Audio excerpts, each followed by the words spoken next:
Hello aspirants, स्वागत है आप सबका Murari Lal GS research centre पे।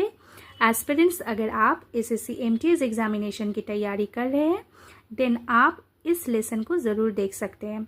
इस लेसन में दिए गए जितने भी क्वेश्चंस है सारे प्रीवियस ईयर क्वेश्चंस है।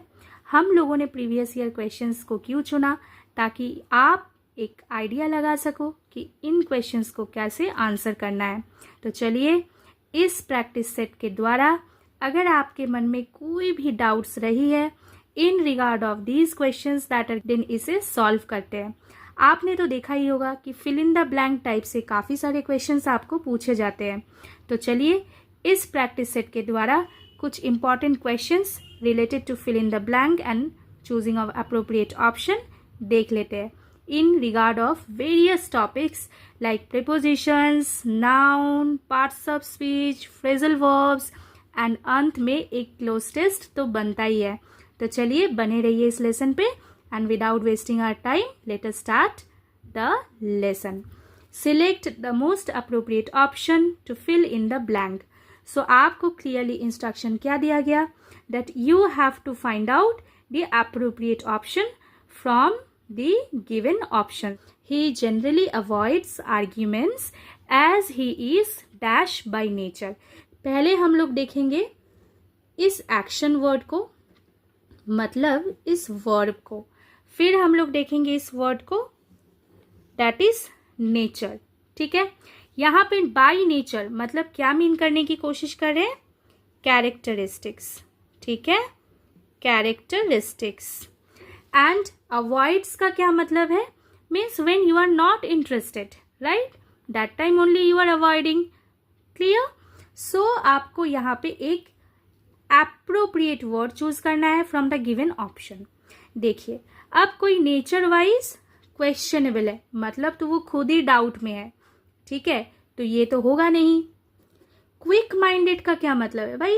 One who is able to understand things rapidly, right, मतलब जिसके पास एक एबिलिटी होती है जो बहुत क्या होता है, शार्प, इंटेलिजेंट, तो उसे ही तो हम लोग क्विक माइंडेड कहते हैं, ताकि वो ग्रास्प कर ले किसी भी पॉइंट को जल्दी से। ठीक है ना, तो ये भी यहाँ पे नहीं अप्रोप्रिएट है। रिलायबल का क्या मतलब है? रिलायबल का मतलब है डिपेंडेबल। ठीक है, डिपेंडेबल। ओके, मतलब one who can be relied on. So यहाँ पे इनके ऊपर रिलाई करके क्या होगा, इससे रिलेटेड तो एक्शन वर्ड नहीं जा रहा है, तो यहाँ पे एक्शन वर्ड किसके साथ जा रहा है? Peaceful. So peaceful is the correct answer. Clear? तो यहाँ पे क्या आंसर होना चाहिए? Peaceful. Why this word peaceful is being chosen over here? देखिए, he is peaceful by nature means what? He does not want to involve in an argument. ठीक है, ये क्या बता रही है? That he does not want to involve in argument. Clear? तो चलिए एस्पिरेंट्स, अब दिए गए इस क्वेश्चन को पढ़ लेते हैं। Select the most appropriate option to fill in the blank. The students of class 7 gave their teacher a gift. Okay, the students of class 7 gave their teacher a gift which was dash to her. देखो, अब teacher को gift मिलने के बाद क्या हुआ था, ठीक है, इससे रिलेटेड आपसे सवाल पूछा गया। ठीक है, देखिए, चारों जो वर्ड्स है ना, इनको पहले अच्छे से समझते हैं, फिर इसका आंसर करने की कोशिश करेंगे। रिवीलिंग का क्या मतलब है? जब आप किसी चीज को रिवील करने की कोशिश करते हैं, मतलब आप क्या करने की कोशिश करते हैं? आप खुलासा करने की कोशिश करते हैं, मतलब act of making something known. ठीक है, तो रिवील का क्या मतलब है? Act of making something known. देखिए एस्पिरेंट्स, आपको इस तरीके से इसीलिए इस लेसन को पढ़ाया जा रहा है क्योंकि देखिए, हमेशा मन में एक डाउट रह जाती है। सही उत्तर समझने के बाद भी मन में एक डाउट रह जाती है कि भाई अगर बाकी ऑप्शंस को हमने नहीं चुना तो भाई क्यों नहीं चुना। ठीक है, क्लैरिटी होनी चाहिए। तो मुझे कहीं ना कहीं लगा कि एस्पिरेंट्स को यहाँ पे दिक्कत होती है, इसीलिए इन सारे क्वेश्चंस को इस प्रैक्टिस सेट में लिया गया है। ठीक है, तो रिवीलिंग का क्या मतलब है? Act of making something known, ठीक है। तो रिवीलिंग तो यहाँ पे होगा नहीं। गिफ्ट दिया गया, भाई इससे रिवीलिंग वाला मैटर तो एसोसिएटेड क्या ही हो सकता है, इसलिए यहाँ पे रिवीलिंग तो होगा नहीं, ठीक है। कंफ्यूजिंग, टीचर को गिफ्ट मिला, अब टीचर को गिफ्ट मिलने के बाद यहाँ पे क्या कंफ्यूजन हो सकता है, राइट। कंफ्यूजिंग का क्या मतलब है? Anything that makes you feel confused. तो यहाँ पे ये भी अप्रोप्रिएट वर्ड नहीं होगी, ठीक है। शॉकिंग, देखो अब आपको कंफ्यूज किया गया, ठीक है। कोई कोई कह सकते हैं कि भाई शॉकिंग में भी तो एक सरप्राइज इन्वॉल्व होता है, राइट। मन में क्वेश्चन आ ही रहा होगा कि शॉकिंग जो वर्ड है इस्पेटिव इमोशन के तौर पे काम करती है, ठीक है। शॉकिंग क्या बन जाती है? सरप्राइज इन नेगेटिव इमोशन, ठीक है। इसीलिए तो अपसेट हो जाते हैं, ठीक है, शॉक्ड होने के बाद, ठीक है। लेकिन यहाँ पे क्या है, देखो गिफ्ट दिया गया बच्चों के द्वारा, तो ये हो जा रहा है सरप्राइजिंग, क्योंकि यहाँ पे टीचर क्या हो जा रही है, यहाँ पे टीचर गिफ्ट को पाने के बाद, ठीक है, उसका रिएक्शन क्या आता है? देखो टीचर का रिएक्शन आता है एस्टोनिश्ड, ठीक है। तो टीचर एस्टोनिश्ड हो जाती है, ठीक है। इसीलिए यहाँ पे because of feeling of wonder, that's the very reason we are applying this surprising word, ठीक है। So surprising is the correct answer here. अगर आपको समझ में आ रही है, लेसन अच्छा लग रहा है तो लाइक करें, शेयर करें, चैनल पे नए हैं तो सब्सक्राइब करें, बेल आइकन को भी हिट करें। चलिए moving to the next question. अब इस क्वेश्चन का हल करने से पहले मैं आपको एक बहुत इंटरेस्टिंग सी पॉइंट बताना चाहूंगी फ्रॉम द गिवन ऑप्शंस। क्या आपने देखा यहाँ पे हर एक ऑप्शन पे एक वर्ड है स्मार्ट, ठीक है। स्मार्ट से smartness, smartest, smarting and smarter, ठीक है। लेकिन मैं अगर कहूँ कि यहाँ पे एक ऐसा वर्ड है जो बिल्कुल ऑल टुगेदर डिफरेंट मीन करती है, तो क्या आप समझोगे? हाँ, क्या आपको समझ में आएगी ये बात? तो देखते हैं। He claims to be the dash kid in the school, ठीक है। अब देखिए एक वर्ड है यहाँ पे smartness, the second word is smartest, third word is smarting and the fourth word is smarter, ठीक है। ये जो वर्ड है स्मार्टिंग, स्मार्टिंग का क्या मतलब है? स्मार्टिंग का मतलब है, देखो स्मार्टिंग का ऑल टुगेदर डिफरेंट मीनिंग है, ठीक है, क्लियर। स्मार्टिंग का क्या मतलब है? Means when one feels upset, clear, ठीक है। और एक मीनिंग एक, ठीक है, तो इसे स्मार्टिंग कहते हैं। तो स्मार्टिंग तो यहाँ पे नहीं जाएगी, ठीक है। तो हमें चूज करना है या तो स्मार्टनेस, नहीं तो स्मार्टेस्ट, नहीं तो स्मार्टर, राइट। तो देखो he claims to be the dash kid in the school, in the entire school. अब ये खुद को क्या क्लेम करता है? द स्मार्टेस्ट, ठीक है। देखिए डिग्री ऑफ कंपैरिजन आपने सीखा है, right. Smart, smarter and smartest. यहां पे अगर किसी और एक किड के साथ इस किड का कंपैरिजन किया रहता तब हम लोग स्मार्टर को चूज करते, लेकिन यहाँ पे कोई कंपैरिजन नहीं है। देखिए नो कंपैरिजन, ठीक है, there is no comparison, so this is wrong, clear. Smartness तो यहाँ पे होगा ही नहीं, क्योंकि देखो स्मार्टनेस मतलब इस किड में स्मार्टनेस है, इसको बता सकते थे, लेकिन यहाँ पे ऐसा नहीं बताया गया है। यहाँ पे अ काइंड ऑफ डिग्री को समझाया गया है कि सारे ही जितने बच्चे हैं सबसे ये ज्यादा खुद को क्या क्लेम करता है? स्मार्टेस्ट। देखिए यहाँ पे एक यूज ऑफ डेफिनाइट आर्टिकल भी है, यूज ऑफ द, ठीक है, definite article, clear. I hope this is absolutely clear. Why we have chosen smartest, smartest is the correct answer, and so we have chosen this word. Let us move to the next question. Select the most appropriate option to fill in the blank. He came back from the game, took a dash shower and was ready for the evening. अब took है हमारा clue. देखिए इस दिए गए question पे जो 4 options है, ठीक है, ही टूक अ क्लीन शावर. आपके मन में डाउट हो सकता है कि यहाँ पे तो क्लीन हो सकता है, ठीक है. फिर आपके मन में डाउट हो सकता है कि यहाँ पे तो फास्ट होना चाहिए, टूक अ फास्ट शावर, ठीक है. हेवी तो किसी तरीके से भी आइडिया में ही नहीं आई, ठीक है, तो इसे पहले ही क्रॉस कर देते हैं.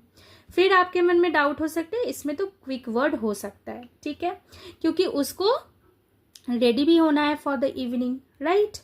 तो देखते हैं यहाँ पे क्या होना चाहिए. यहाँ पे होना चाहिए क्विक. क्यों? देखिए, क्योंकि यहाँ पे जो एक्शन बताने की कोशिश की जा रही है तो ये action completed in a short time, ये आइडिया देने की कोशिश हो रही है, ठीक है. अगर हम लोग क्विक को यहाँ पे अप्लाई करते तो हम लोग क्या मीन करने की कोशिश कर रहे हैं? Action completed in a short time, ठीक है. क्योंकि जल्दी जल्दी मतलब इनको ये एक्शन कंप्लीट करना था, मतलब शावर लेना था, फिर इनको रेडी भी होना था फॉर द इवनिंग, तो इसीलिए यहाँ पे क्विक होना चाहिए, ठीक है. This is the correct answer. Okay, quick. लेकिन यहाँ पे फास्ट क्यों नहीं हुआ? फास्ट भी तो कर सकते थे. नहीं, फास्ट देखिए मूवमेंट से जुड़ा हुआ है, ठीक है, एक्शन से नहीं. फास्ट मतलब the rate at which something moves, ठीक है. जैसे एग्जाम्पल में अगर दूं, अ फास्ट रनर, ठीक है, क्लियर हो रहा है आपको.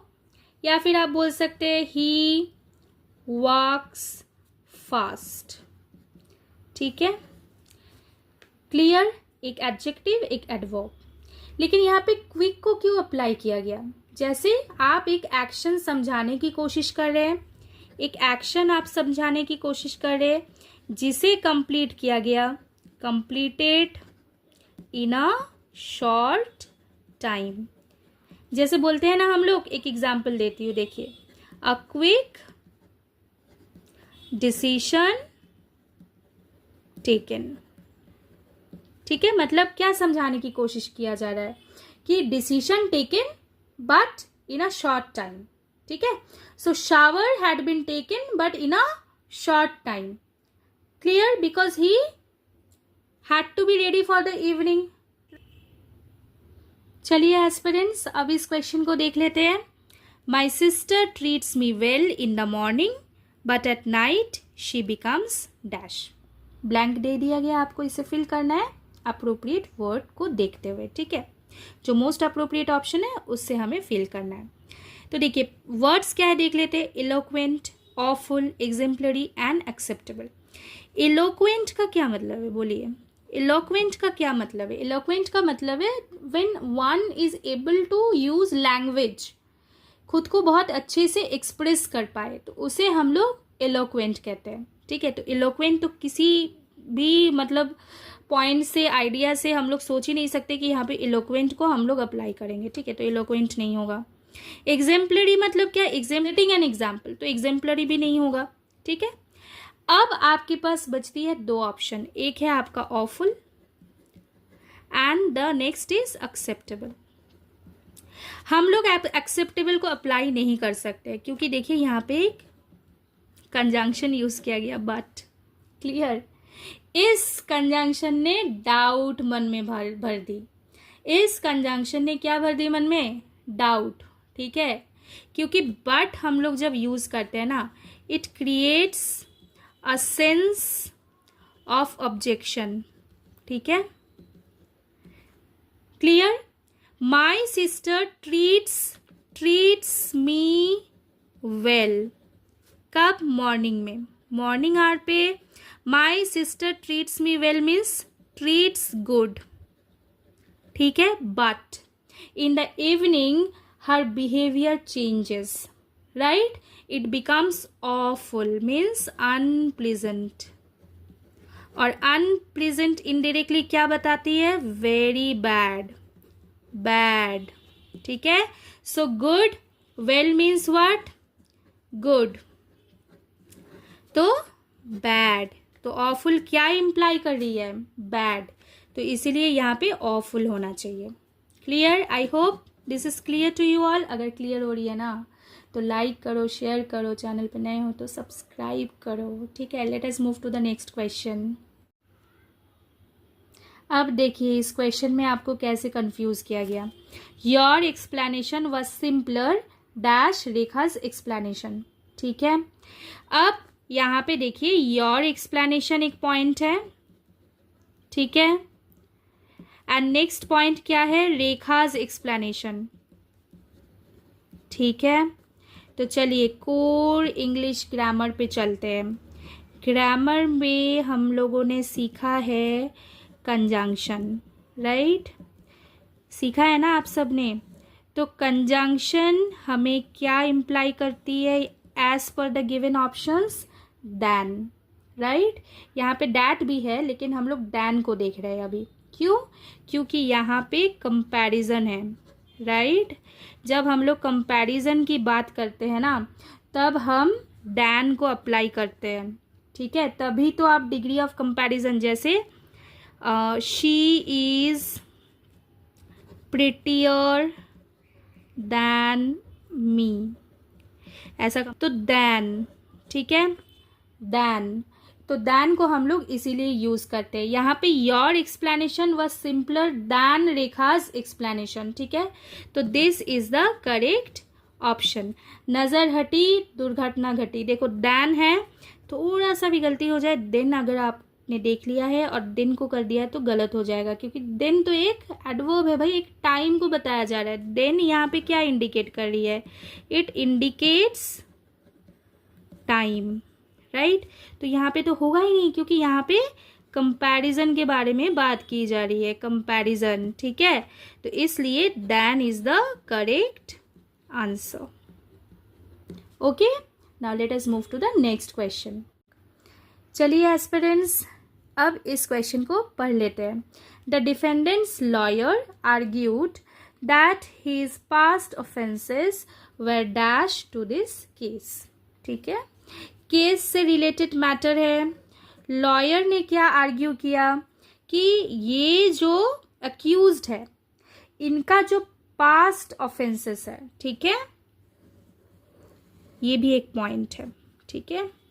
अब देखेंगे कि इस पॉइंट के साथ दिए गए जो 4 ऑप्शन है उसमें से कौन सा ऑप्शन अप्रोप्रिएट है। स्पेशियस एक वर्ड दिख रहा है आपको, स्पेशियस मतलब क्या, it is related to space, lots of space, large in size, lot of space, large in size.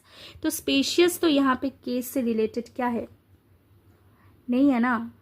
Contagious का क्या मतलब है, संक्रामक, तो कंटेजियस भी इससे नहीं है, ठीक है।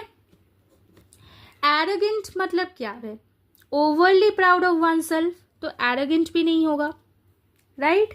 तो यहाँ पे क्या होना चाहिए, इररिलेवेंट, राइट। इररिलेवेंट का क्या क्या मतलब है बोलिए, इररिलेवेंट मतलब not relevant, unimportant, right, clear. So irrelevant is the correct answer, okay. So फिर देखो अपना आंसर क्या बना, the defendant's lawyer argued that his past offenses were irrelevant to this case. Clear? देखिए अब इस क्वेश्चन को पढ़ने से पहले ऑप्शंस को देख लेंगे। The 12th hour, the 13th hour, the 10th hour, the 11th hour. 11th hour कहीं पे पढ़ा हुआ लग रहा है, किस टॉपिक से डील करती है ये, ईडियम। 11th आवर का क्या मतलब है, at the very last minute, ठीक है, क्लियर। टॉम waited until, ठीक है, until किससे रिलेटेड है, at the very last minute means the 11th hour to start working on his term paper but managed to finish it just in time. ठीक है. So the correct option is the 11th hour. Okay, correct answer. Clear. अब कुछ कुछ सवाल तो भाई ऐसे भी होंगे जिसमें ज़्यादा सोचने की दरकार ही नहीं पड़ेगी, लेकिन हाँ, इंस्ट्रक्शन को अच्छे से पढ़ना है, क्वेश्चन के पॉइंटर्स को अच्छे से पढ़ना है, दिए गए ऑप्शन को भी देखना है. और तो चलिए एस्पिरेंट्स, जल्दी से दिए गए इस छोटे से पैसेज को पढ़ लेते हैं. Kasturi went to the garden looking for her mother. Her dog Rex was waiting blank hall. Kasturi picked up a stick and threw it. Rex dashed the stick and brought it back. Kasturi ran, dashed the house. Rex chased her. Kasturi ran through the garden and Rex dashed her. Mother yelled at both of them. She told them to stay, dash of the garden and play somewhere else. Kasturi apologized to her mother. She went for a bike ride while Rex ran next to the bike. Okay, so this is the passage given. Clear? अब हम लोग क्या करेंगे, इस passage का answer करने की कोशिश करें. सबसे पहले हम लोग देख लेंगे 4 ऑप्शन क्या दिया हुआ है पहले क्वेश्चन का. With, by, to and for. अब समझते हैं, पैसेज को कनेक्ट करने की कोशिश करते हैं और आंसर करने की कोशिश करते हैं. Kasturi went to the garden. ठीक है, Kasturi went to the garden. Activity तो क्लियर है. Looking for. ठीक है, लुकिंग फॉर का क्या मतलब है? लुकिंग फॉर का मतलब है कि कस्तूरी किसको सर्च करने गई गार्डन पे? Her mother. ठीक है, लुकिंग फॉर का मतलब है searched, searching for. Searching for whom? Her mother. Rex was waiting dash her. ठीक है, अब वेटिंग के साथ यहाँ पे अप्रोप्रिएट वर्ड क्या होना चाहिए? Waiting for. ठीक है, इस पे कोई भी डाउट नहीं होना चाहिए. वेटिंग फॉर, क्योंकि यहाँ पर रेक्स का ऑब्जेक्टिव क्या है? वेट करने का. रेक्स क्यों वेट कर रहा है? रेक्स वेट कर रहा है for a person. Who is that person? Kasturi. ठीक है, इसीलिए यहाँ पे अप्रोप्रिएट वर्ड क्या होगी? फॉर. ठीक है, next. Kasturi picked up. Kasturi picked up a stick. उसने एक स्टिक को उठाया. And she threw it. इस स्टिक को उसने फेंक दिया. ठीक है, क्लियर. अब देखो, इसके साथ कनेक्ट करते ब्रॉट इट बैक को. ठीक है, इट मतलब स्टिक. क्लियर. रेक्स क्या किया? अब जब कस्तूरी ने इस स्टिक को थ्रो कर दिया था, मतलब शी थ्रू इट, रेक्स अब इसको फॉलो किया. ठीक है, and when you try to follow something, run after something, we use to apply chased. ठीक है, देखो ऑप्शन में है चेज्ड. आपको कंफ्यूज करने के लिए चेजेस दे दिया गया. चेजेस नहीं होगा, चेज्ड होगा. V2 form. क्यों V2 फॉर्म होगा? Picked V2 form, through V2 form. इसीलिए यहाँ पे अंडरलाइन किया गया, सर्किल किया गया, ताकि आपको समझा सकूं कि यहाँ पे चेज्ड हम लोग क्यों अप्लाई कर रहे हैं. ठीक है, अब Rex run after the stick, chased the stick and brought it back. इसी सेम स्टिक को रेक्स वापस लाया, ब्रॉट इट बैक. क्लियर. चलो, moving to the next. Kasturi ran dash the house. ठीक है, अब कस्तूरी रैन. अब रैन के साथ यहाँ पे क्या ऑप्शन होना चाहिए? ठीक है, देखते हैं. इन है, अराउंड है, राउंड है, अबाउट है. ठीक है, Kasturi ran dash the house, Rex chased her. ठीक है, फिर वही कार्य हो रही है रेक्स के द्वारा. रेक्स कस्तूरी को फॉलो किए जा रहा है. ठीक है, कस्तूरी रैन, ऑप्शन इन है, अराउंड है, राउंड है, अबाउट है. ठीक है, अब रैन कर रही है, ठीक है, तो रैन अराउंड द हाउस होना चाहिए, ठीक है। रैन इन द हाउस कैसे होगा, अराउंड द हाउस होना चाहिए, क्योंकि कस्तूरी तो ऑलरेडी गार्डन पे ही थी, right. So ran around, clear. Kasturi ran around the house, Rex chased her, ठीक है। फिर कस्तूरी क्या की, Kasturi ran through the garden, ठीक है। Kasturi ran through the garden, ran through का क्या मतलब है, moving quickly through a space, ठीक है, जल्दी से वो गार्डन से मूव कर रही है, ran through.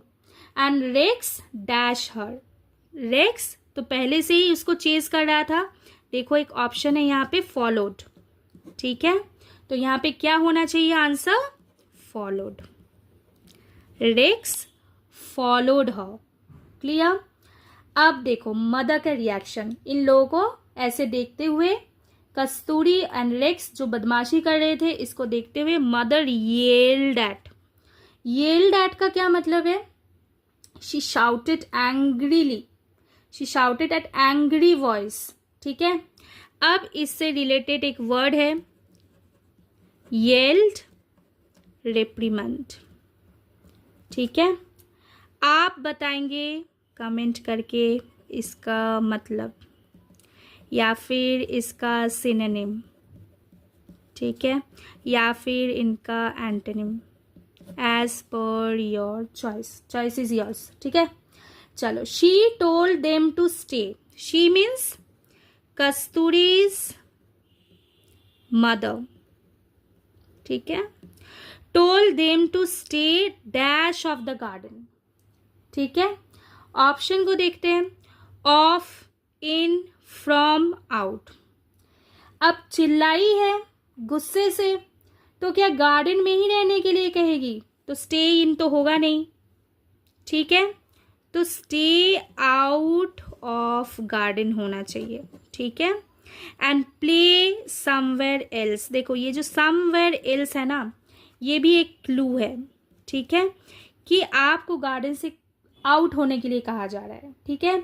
So Kasturi apologize to her mother, she went for, अब वो क्या की, she went for a bike ride and again Rex ran next to the bike, ठीक है, क्लियर। आई होप ऐसे और प्रैक्टिस सेट्स पाने के लिए इस चैनल पे बने रहने के लिए चैनल को ज़रूर सब्सक्राइब करें। एंड दिए गए जितने भी लेसन हैं एग्जाम के ऊपर, हो इंग्लिश हो, मैथ्स हो, सिनोनिम्स हो, एंटोनिम्स हो, ईडियम्स हो, जीके जीएस हो, कुछ भी एज पर योर नीड्स, जो भी यहाँ पे लेसन्स अपलोडेड है, you can go and check it out. Thank you, take care.